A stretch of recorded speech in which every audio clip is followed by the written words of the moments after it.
and trying to apply what we did at the end of the workout, right, with an easy bike to kind of catch our breath, and how can we move in a workout but still recover. So we use that with the bike today. Talk about some energy systems, and then we're going to try to apply this to a running. That's kind of the mode that we want to work towards. So we saw this briefly last clinic with rowing. So these are our body's energy systems. There's 3 of them.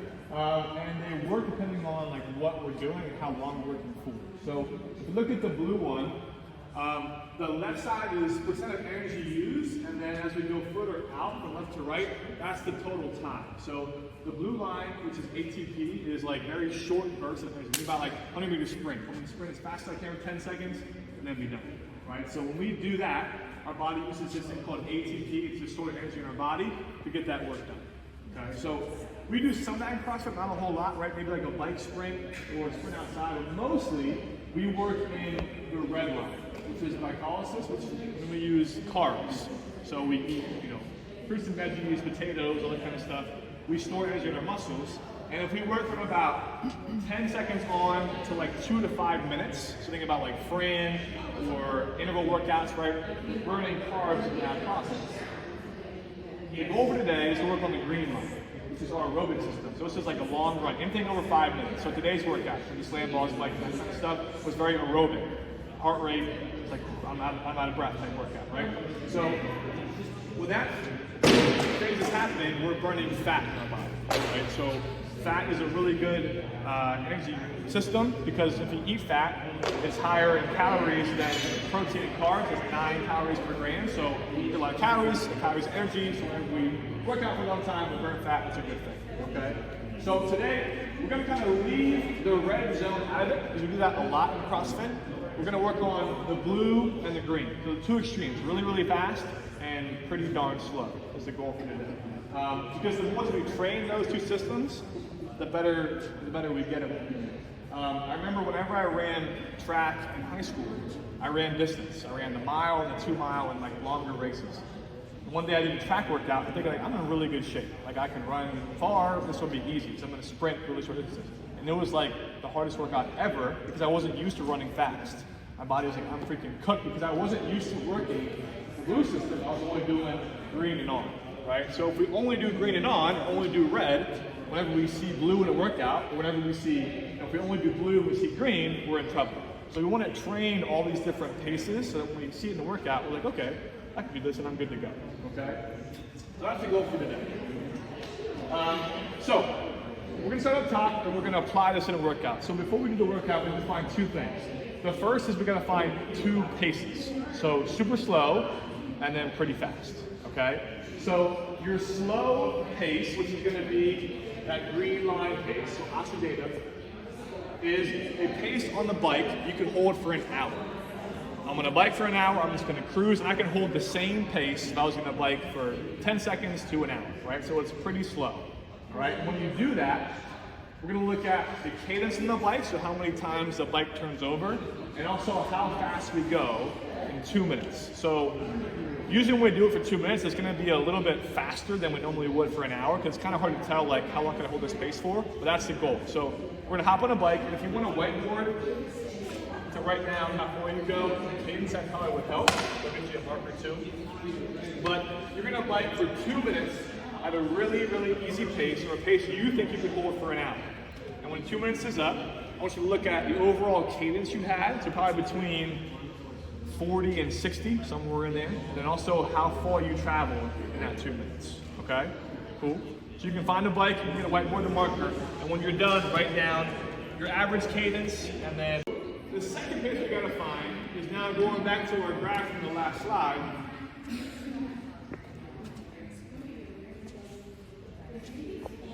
It's kind of that crossover between the blue and the red line. So pretty fast, short bursts of effort, right?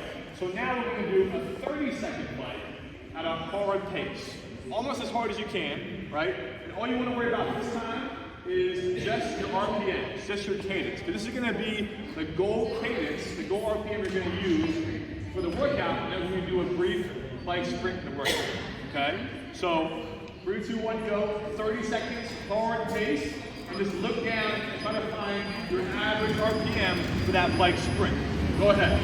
That, all you need is going to be that RPM, your cadence from that sprint.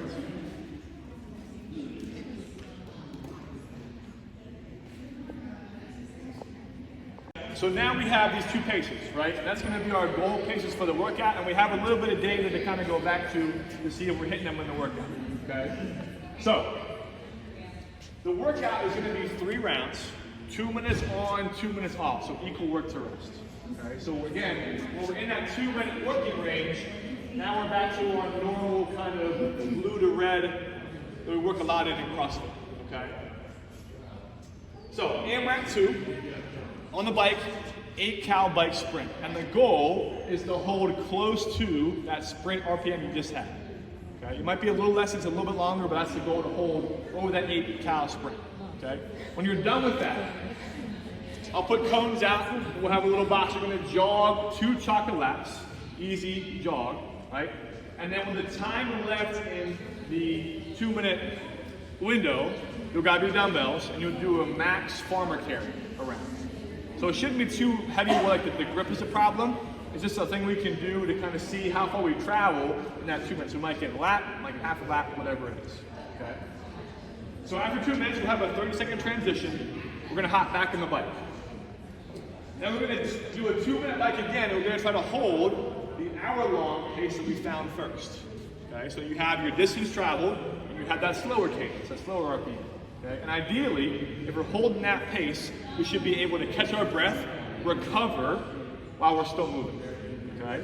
And we're gonna go back and forth between workout, transition, recovery, transition, a total of 3 times. And the goal is to have consistent farmer carry distance, so the same amount of work being done in 2 minutes, because we're able to recover in that 2-minute recovery bike.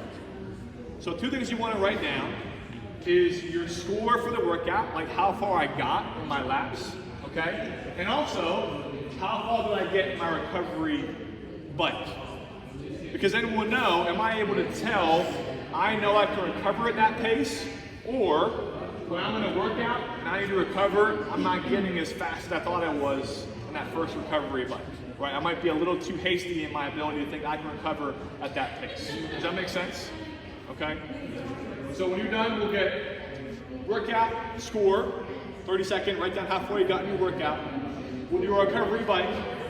After recovery bike, and we'll transition again, we'll write down how far you got in your recovery bike, and do that total of 3 times. So you're gonna have 6 scores. Your workout score, how far you got in your carry, and then how far you got in your bike for the recovery. The workout score is like how far you got on your carry. So it might be, 2 lengths, it might be 1 length, it might be half a lap. Whatever you got. But if you get it done, you go back to or you're saying so whatever time, yeah, as many reps as possible. so yeah, the AMRAP is just the farmer carry.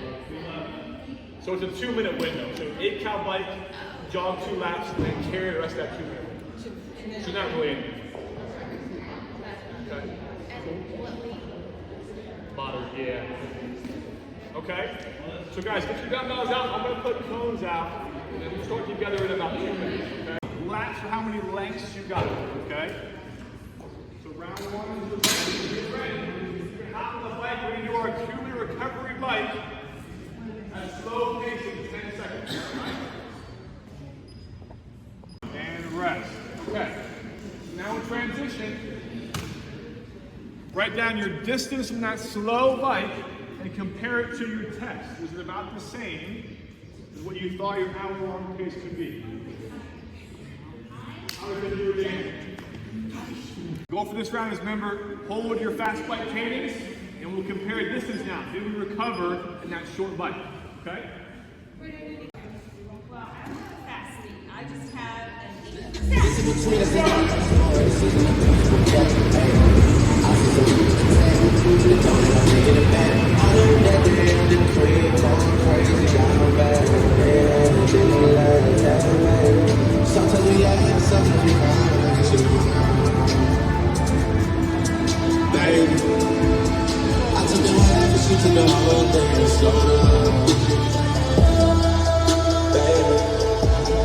We tell the truth, now we on your block.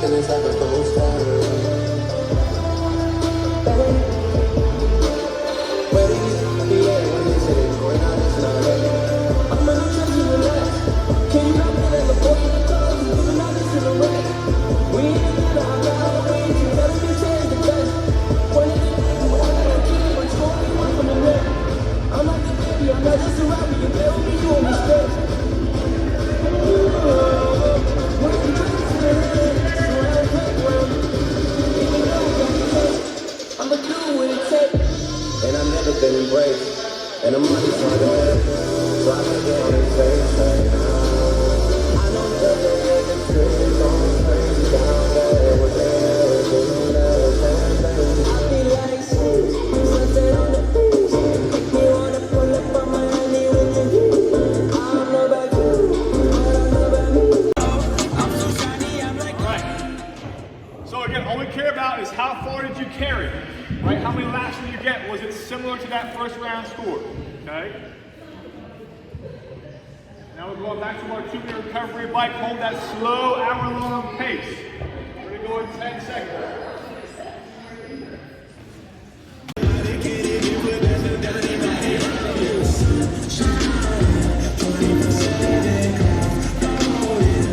Is this heaven?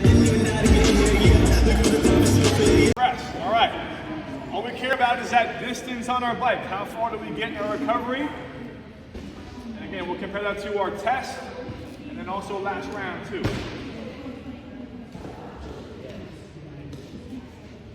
All right, so we got one more round of that. 2-minute workout, 2-minute recovery, and then we're done, okay?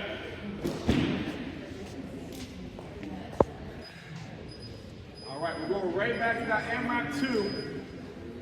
In cow bike to start, we'll go in 10 seconds. Last time. 3, 2, 1. Here we go.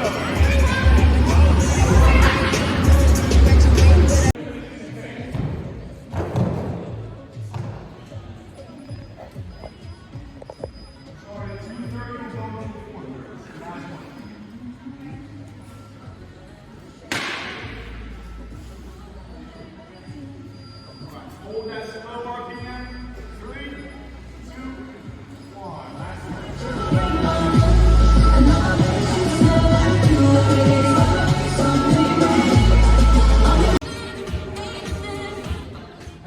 Good job, guys. All right, gang. So you have one last number. That's your distance in that slow bike. Okay. And then when you're done, we'll catch our breath, get some water. We can slowly clean up, put bikes back. And then we'll talk about our data and get what we got to wrap up, okay? Get your breath that goes back, and put the bikes back in the front, get some water in. Anybody volunteer or board us? To do what?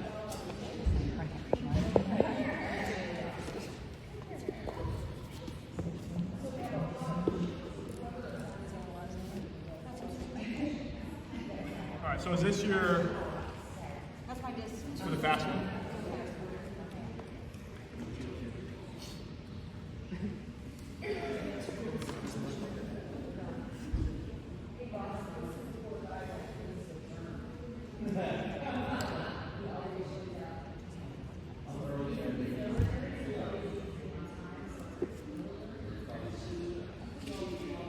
Are we all going to get graded? Look at you. This is very classy test. I know, right? I suddenly felt anxiety. I think you did it wrong. Give everybody C's today. I got it.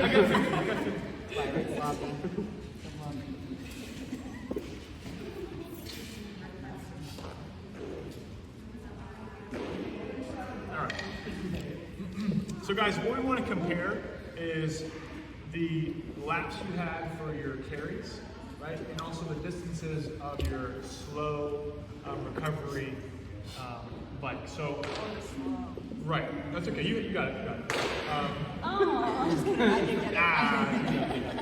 All right. So if we look here, right? So 0.97 was the goal we want to hit, and then overall pretty consistent, right? 0.96, 9999. So what that says is that like we have a pretty good understanding of what our slow pace is, but we can still hold that in the workout. So the reason this is good for you guys who have some data is like today's workout with 8 a.m. class was a cow bike, and then like higher intensity we had slam ball sit-ups and then slam ball burpees, right? So you see that workout, you're like, okay, I know I'm gonna be really tired from slam ball burpees. I can hop on that bike, and if I hold this cadence, 50 RPMs, I can recover at that pace, and now I won't be too out of breath to go back to my burpees, right? So I know for me, it's about 58 to 60. So if I have a long bike and workout, my goal is just to hold that pace, and I know I can bike that for 5 minutes, I can bike for 20 minutes, right? I can still recover at that pace. So the more data you have with that kind of number is good, right? The second thing is the laps. So if your laps are consistent, that shows that you're pretty good at going fast, right? So we're working in that, again, back to the graph up there, the blue and red zone.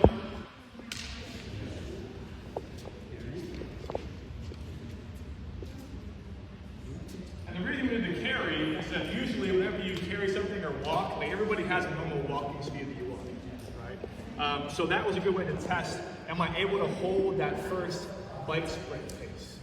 That's kind of the key there, and as you get slower, right, the bike takes longer and you'll have less time to walk.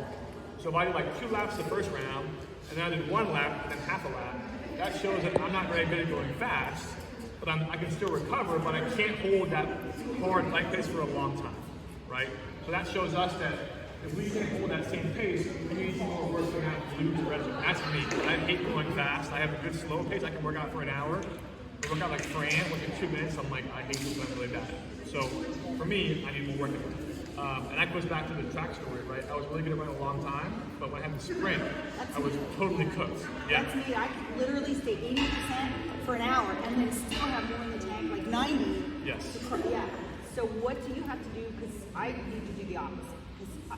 If you want to pace yourself forever, like I start at the same pace and I never fall off. Yeah, I usually that. keep that pace. So how do I, like my Fran time is like 6 minutes. It's horrible, right? I can't, how do you do, like how do you concentrate on it to get it better? So it's a great question. That's kind of where we're going. So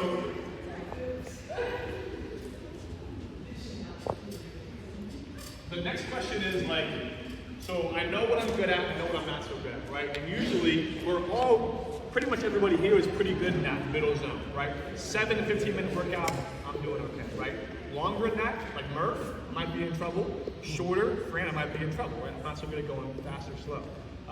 So in terms of how many times per week I need to work that, it's just 2 times a week, right? So if I want to work on going slower, right? I'm not so good at longer pace stuff, right? We can do twice a week, 30 minute, this pace, 50 RPM bike for 30 minutes twice a week, right?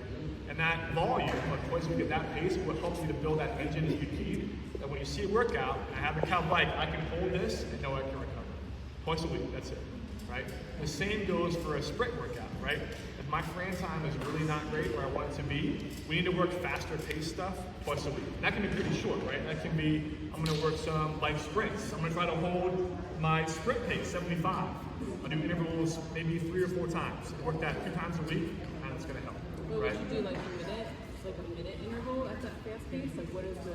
Yeah, so, and usually, that's a great question. So usually when we do the fast-paced stuff, you want to have enough recovery time so I can keep going fast, right? So your rest in that interval should be at least twice of the work. So if I'm going to do 1 minute on for hard, I need to have at least 2 minutes rest in between. I can't go 1 to 1 because eventually my pace is going to go slower, and now I'm working that longer capacity again, which is going fast when I need to work. Does that make sense? So does the Tabata help with the sprint part of it? No. So Tabata's kind of the middle, right? Because it's not enough rest there in between. Yeah. So, but if you do Tabata and you have a rest in between, so like 4 minutes of a Tabata, 4 minute rest, and Tabata again, that would help. Okay. You can go fast, right? You need to have that rest in there to be able to go fast. So you want to go almost all out. You almost want to red line. Right. So if you're going to go 80%, you got to train at 90, 95%. And I know that's me. I'm like, so uncomfortable. I'm like, I don't want to do this. Yeah, but if you only do like 30 seconds. Yeah, it's 45 doable. seconds. So maybe I need to start in small increments. yes. Yeah. Then build my way. Yep. You can do anything for a minute. But can you? Yeah, you probably could. We had a workout here. I did it with DM. It was couple months ago, and I coached afterwards, and I almost passed out. It was terrible. Because I did a bike sprint into a sandbag here. And I'm like, I'm good. And I did 8 rounds, and I was like, I'm gonna die. Because I'm not used to going that fast in the bike. And it was like a 10-second bike sprint and a carry, and I was like, it was the worst. And he was there good with me. It was bad. But I'm not used to doing it, so I need to work on that kind of stuff. But long story short, so now you have these numbers, right? So again, hopefully, if you're pretty consistent here, that's a good thing, right? And consistent here, also a good thing. So if these are off, you need to work better at going fast. If these are off, work better at going slow. That's what you know what you got to work with. It's hard for me, like, when I was starting last week, to start going slow with my condition, so I was tired, condition, weight was just going slow. Sure, yeah. That happens a lot too. Yes, absolutely. And when it translates to running, you guys, I know runs are running. Anybody else kind of running a little bit? Yeah, awesome. So, So, one thing that I've learned a lot in my running experiences is that to be able to run faster, you have to run slow. You have to get miles on your legs, right? And when I was a kid, I used to live in Drexel Hills, and there's no way to get to my house without going up a mile over the hills. I hated the whole. When I was a kid, I would run, or like in high school, I would go out for a run. It was all downhill to start, and I would go way too fast to start. I couldn't go slow because I was going downhill, and I would burn out the last miles. I'm so tired I went out too fast. So you have to find a pace, again, this slow recovery pace that I can hold for a mile, 2 miles. So I do walk a little bit, run a little bit, right?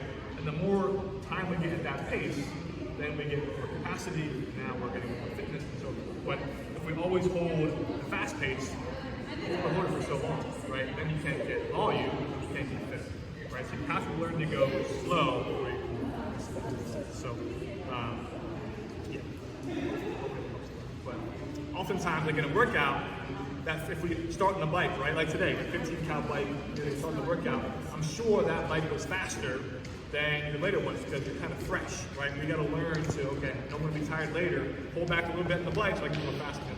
Yeah. So because it's always like, we all been like, I'm in the paint can, or when I'm too hot, now I'm really dying, right? Yeah. So if we can avoid that, that helps a lot. Yes. All right. Any other questions at all?